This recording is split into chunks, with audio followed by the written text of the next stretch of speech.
Bismillahirrahmanirrahim. Assalamualaikum warahmatullahi wabarakatuh. Sebelumnya, perkenalkan nama saya Haniki Narasa. Saya merupakan mahasiswa Prodi Pendidikan Agama Islam, Fakultas Pendidikan Islam dan Keguruan Universitas Garut. Dengan NPM 240621250006. Video ini dibuat untuk memenuhi tugas ujian tengah semester mata kuliah Ulumul Quran yang diampu oleh dosen yang terhormat Ibu Dr. Masrifah MSI. Baik, pada kesempatan kali ini saya akan menjelaskan mengenai pengertian, kedudukan, definisi, proses turunnya, sejarah, pengumpulan, makiyah, dan madadiyah, serta aspek kebahasaan Al-Quran yang sudah dipelajari di mata kuliah Ulumul Quran pada semester 2 dari pertemuan 1 sampai 7 ini. Tujuan dari pembahasan ini adalah agar kita dapat memahami Al-Quran tidak hanya dari segi bacaan, tetapi juga makna dan kandungan secara lebih mendalam. Nah, materi yang pertama yaitu mengenai pengertian, objek kajian, dan ruang lingkup Ulumul Quran. Secara istilah, Ulumul Quran adalah ilmu yang membahas segala hal yang berkaitan dengan Al-Quran, seperti proses turunnya wahyu, cara membaca, penafsiran, hingga kandungan yang terdapat di dalamnya. Dengan adanya Ulumul Quran, kita tidak hanya membaca Al-Quran, tetapi juga memahami isi dan maksud secara benar. Objek kajian Ulumul Quran meliputi berbagai aspek, seperti wahyu, asbabun nuzul, atau sebab turunnya ayat-ayat, makiyah, dan madadiyah, nasih dan mansukh, serta tafsir Al-Quran. Adapun ruang lingkupnya mencakup ilmu tajwid, tafsir, ilmu qiraat, ilmu balaghah, dan sejarah Al-Quran. Nah, teman-teman, adapun Allah Subhanahu wa Ta'ala telah berfirman dalam Al-Quran surat Al-Hijr ayat 9. A'udzu billahi minasyaitonir rajim. Bismillahirrahmanirrahim. Inna nahnu nazzalna dzikra wa inna lahu lahafidun. Yang artinya, sesungguhnya kami telah menurunkan Al-Quran dan kami pula yang telah menjaganya. Nah, teman-teman, hal ini menunjukkan bahwa Allah Subhanahu wa Ta'ala telah menurunkan Al-Quran dan Allah Subhanahu wa Ta'ala pula yang telah menjaganya dengan sebaik-baiknya agar tetap terjaga dari keasliannya dan tidak berubah, baik dari segi isi maupun makna dari Al-Quran itu sendiri. Maka dari itu, Ulumul Quran ini penting dipelajari agar kita dapat memahami, bukan hanya membacanya saja sebagai kewajiban kita sebagai umat muslim, tetapi juga kita paham makna dan isi dari kandungan Al-Quran. Nah, kita masuk ke kedudukan Al-Quran. Al-Quran merupakan sumber ajaran umat Islam yang paling utama. Semua hukum dan pedoman hidup umat Islam bersumber dari Al-Quran. Selain itu juga, Al-Quran berfungsi sebagai petunjuk atau hudan bagi manusia, pembeda antara yang benar dengan yang salah, serta rahmat bagi seluruh alam. Hal ini dijelaskan dalam Al-Quran surat Al-Baqarah ayat 2. A'udzubillahi minasyaitonirrajim. Bismillahirrahmanirrahim. Dzalikal kitabul la raiba fihi hudal lil muttaqin. Nah, artinya kitab Al-Quran ini tidak ada keraguan di dalamnya. Ia merupakan petunjuk bagi orang-orang yang bertakwa. Nah, teman-teman, makna dari ayat ini menunjukkan bahwa Al-Quran memiliki kebenaran yang mutlak dan tidak mengandung kesalahan sedikit pun. Selain itu, Al-Quran berfungsi sebagai pedoman hidup yang memberikan arah yang jelas bagi manusia dalam menjalani kehidupan. Namun, petunjuk tersebut akan lebih mudah diterima oleh orang-orang yang memiliki ketakwaan, yaitu mereka yang beriman dan mengikuti arahan Allah Subhanahu wa Ta'ala.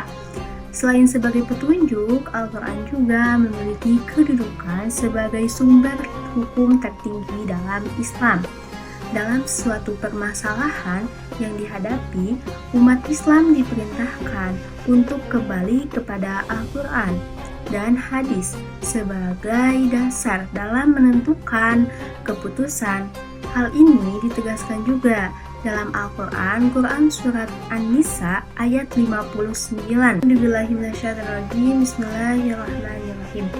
Ya ayyuhalladzina amanu ati'ullaha wa ati'ur rasula wa ulil amri minkum. Fa'in tanaza'tum fi syai'in farudduhu ilallahi war rasuli in kuntum tu'minuna billahi wal yawmil akhir. Dzalika khairu wa ahsanu ta'wilan. Yang artinya, wahai orang-orang yang beriman, taatilah Allah dan taatilah Rasul atau Nabi Muhammad SAW, serta ulul amri, pemegang kekuasaan di antara kamu. Jika kamu berbeda pendapat tentang sesuatu, kembalikanlah kepada Allah atau Al-Quran dan Rasul atau sunnahnya. Jika kamu beriman kepada Allah di hari akhir, yang demikian itu lebih baik bagimu dan lebih bagus akibatnya di dunia maupun di akhirat. Nah, teman-teman, makna dari ayat tadi adalah bahwa Al-Quran menjadi acuan utama dalam menyelesaikan berbagai persoalan kehidupan, sehingga tidak boleh ada hukum yang bertentangan dengan isi dari Al-Quran itu sendiri. Nah, dari penjelasan tersebut dapat disimpulkan bahwa kedudukan Al-Quran dalam Islam sangatlah penting dan tidak tergantikan. Al-Quran bukan hanya sebagai kitab suci yang dibaca, tetapi juga sebagai sumber hukum, petunjuk hidup, serta pedoman dan dalam menjalani kehidupan yang sesuai dengan ajaran Islam. Oleh karena itu, sebagai umat Islam, kita harus berusaha untuk memahami, mengamalkan, dan menjadikan Al-Quran sebagai pegangan dalam kehidupan sehari-hari. Baik, kita lanjut mengenai urgensi ulumul Quran. Ulumul Quran memiliki peran yang sangat penting dalam membantu umat Islam memahami Al-Quran secara benar dan juga mendalam. Al-Quran bukan hanya sekedar kitab yang dibaca, tetapi juga merupakan pedoman hidup yang harus dipahami maknanya agar dapat diamalkan dengan tepat. Tanpa adanya pemahaman melalui ulumul Quran, seseorang berpotensi salah dalam menafsirkan Al-Quran, ayat-ayat Al-Quran, karena tidak mengetahui latar belakang turunnya ayat, konteksnya maupun makna bahasa yang digunakan di dalamnya. Pentingnya ulumul Quran juga terlihat dari banyaknya aspek yang perlu dipahami dalam Al-Quran, seperti asbabun nuzul atau sebab turunnya ayat, perbedaan antara ayat Makkiyah dan Madaniyah, serta adanya ayat yang bersifat umum dan khusus. Jika seseorang tidak memahami hal-hal tersebut, maka ia bisa menarik kesimpulan yang keliru dari suatu ayat. Oleh karena itu, ulumul Quran hadir sebagai alat bantu agar penafsiran Al-Quran tetap sesuai dengan maksud yang sebenarnya. Nah, selain itu juga, ulumul Quran membantu umat Islam dalam menggali kandungan, hukum, dan nilai-nilai yang terdapat dalam Al-Quran. Banyak ayat dalam Al-Quran yang mengandung hukum, baik yang berkaitan dengan ibadah maupun kehidupan sosial. Dengan mempelajari ulumul Quran, seseorang dapat memahami bagaimana sih cara mengambil hukum dari ayat tersebut secara tepat, sehingga tidak terjadi kesalahan dalam penerapan di kehidupan sehari-hari. Ini juga dijelaskan dalam Al-Quran surat Shad ayat 29 yang menyatakan bahwa Al-Quran diturunkan agar manusia mentadaburi atau merenungkan ayat-ayatnya. Makna dari ayat ini adalah bahwa Al-Quran tidak hanya untuk dibaca, tetapi juga harus dipahami, direnungkan, diambil pelajaran dari setiap ayatnya. Nah, proses tadabbur ini tentu memerlukan ilmu. Nah, dan salah satu ilmu dari yang paling penting adalah ulumul Quran. Lebih jauh lagi, ulumul Quran juga berfungsi untuk menjaga kemurnian pemahaman terhadap Al-Quran. Di zaman sekarang, banyak penafsiran yang tidak sesuai dengan kaidah yang benar. Bahkan, terkadang digunakan untuk kepentingan tertentu. Dengan mempelajari ulumul Quran, seseorang akan memiliki dasar yang kuat dalam memahami Al-Quran, sehingga tidak mudah terpengaruh oleh penafsiran yang keliru. Dengan demikian dapat disimpulkan bahwa urgensi ulumul Quran ini sangat besar dalam kehidupan umat Islam. Ulumul Quran bukan hanya membantu Al-Quran, tetapi juga menjaga agar pemahaman tersebut dapat benar, mendalam, dan sesuai dengan ajaran agama Islam yang sebenar-benarnya. Oleh karena itu, setiap muslim sebaiknya mempelajari ulumul Quran agar dapat menjadikan Al-Quran sebagai pedoman hidup secara utuh. Sekarang kita masuk ke proses turunnya Al-Quran. Proses turunnya Al-Quran merupakan salah satu aspek yang penting dalam kajian ulumul Quran, yang menunjukkan bagaimana wahyu Allah disampaikan kepada Nabi Muhammad SAW. Teman-teman, Al-Quran ini tidak diturunkan secara sekaligus, melainkan melalui beberapa tahapan yang memiliki hikmah yang sangat besar bagi umat manusia. Tahap pertama diturunkannya Al-Quran adalah dari Lauhul Mahfuz ke langit dunia. Kemudian, pada tahap kedua, Al-Quran diturunkan secara berangsur-angsur kepada Nabi Muhammad SAW melalui perantara malaikat Jibril. Proses turunnya wahyu ini berlangsung selama kurang lebih 23 tahun, mengikuti situasi dan kondisi yang dihadapi oleh Nabi dan umat Islam pada saat itu. Nah, teman-teman, wahyu ini tidak selalu datang dalam suatu bentuk, tetapi terkadang dalam bentuk seperti lonceng, melalui malaikat Jibril yang menampakkan diri, atau melalui mimpi yang benar. Nah, hal ini menunjukkan bahwa proses turunnya wahyu memiliki keistimewaan sendiri yang tidak dialami oleh manusia biasa. Adapun hikmah dari turunnya Al-Quran secara bertahap sangatlah besar.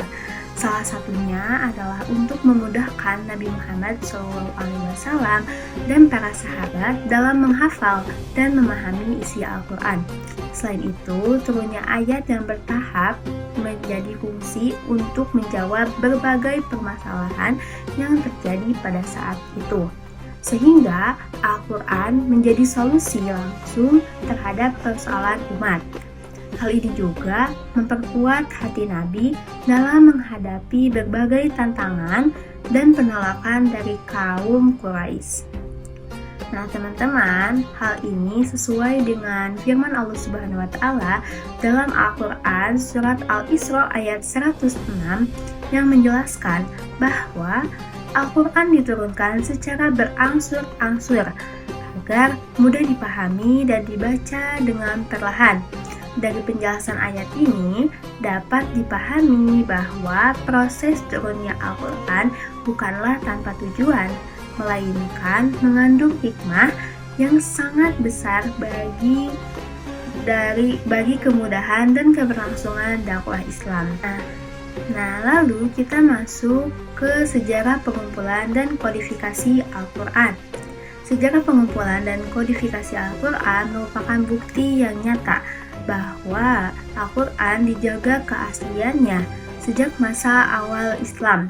Pada masa Nabi Muhammad SAW, Al-Quran belum dibukukan dalam satu mushaf, tetapi ditulis di berbagai media seperti pelepah kurma, tulang belulang, dan batu, serta dihafalkan oleh para sahabat. Tradisi menghafal ini menjadi salah satu ciri utama dalam menjaga keaslian Al-Quran. Jadi, teman-teman, pada masa itu Al-Quran belum dibukukan karena pada saat itu wahyu masih terus turun. Nah, lalu setelah wafatnya Nabi Muhammad SAW, terjadi peristiwa wafatnya banyak penghafal Al-Quran dalam peperangan, sehingga muncullah kekhawatiran akan hilangnya sebagian ayat Al-Quran. Oleh karena itu, pada masa Khalifah Abu Bakar dilakukan pengumpulan ayat-ayat dalam Al-Quran dalam satu mushaf. Proses ini dipimpin oleh Zaid bin Sabit dengan teliti, yaitu dengan mengumpulkan ayat dari hafalan dan tulisan para sahabat yang terpercaya.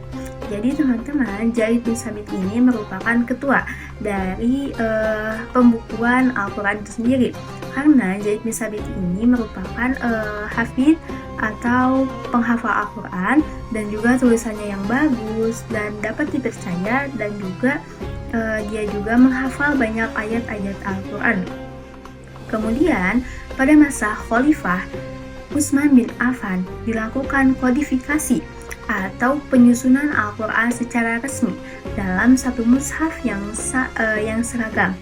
Hal ini dilakukan karena mulai muncul perbedaan dalam cara membaca Al-Quran di berbagai wilayah.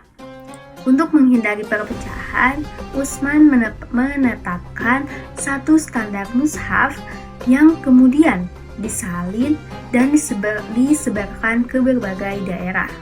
Nah, sekarang kita masuk ke materi Makkiyah dan Madaniyah. Teman-teman pasti pernah berpikir, apa sih bedanya ayat Makkiyah dan ayat Madaniyah? Kenapa ada perbedaan di antara kedua tersebut? Nah, dalam ulumul Quran, pembagian ayat menjadi Makkiyah dan Madaniyah sangat penting untuk memahami konteks turunnya ayat. Ayat Makkiyah adalah ayat yang diturunkan sebelum Nabi Muhammad SAW hijrah ke Madinah. Sedangkan ayat Madaniyah adalah ayat yang diturunkan setelah hijrah. Jadi ayat Makkiyah adalah ayat yang diturunkan sebelum Nabi Muhammad SAW hijrah ke Madinah. Sedangkan ayat Madaniyah merupakan ayat yang diturunkan setelah Nabi Muhammad SAW hijrah. Nah, pembagian ini tidak didasarkan pada tempat turunnya, tetapi pada waktu terjadinya, yaitu sebelum atau sesudah hijrah. Nah, ayat Makkiyah ini umumnya memiliki ciri-ciri seperti ayatnya pendek, lalu bahasanya yang kuat dan menyentuh, serta banyak membahas tentang tauhid, keimanan, dan juga hari akhir. Nah, ayat Makkiyah sering digunakan seruan Ya Ayyuhan Nas yang ditujukan kepada seluruh manusia. Hal ini karena pada masa tersebut fokus dakwah adalah memperkuat akidah dan keimanan masyarakat. Nah, sampailah kita kepada materi yang ke-7 atau materi terakhir, yaitu mengenai aspek kebahasaan Al-Quran. Aspek kebahasaan Al-Quran merupakan salah satu keistimewaan yang menjadikannya berbeda dari kitab atau tulisan lainnya.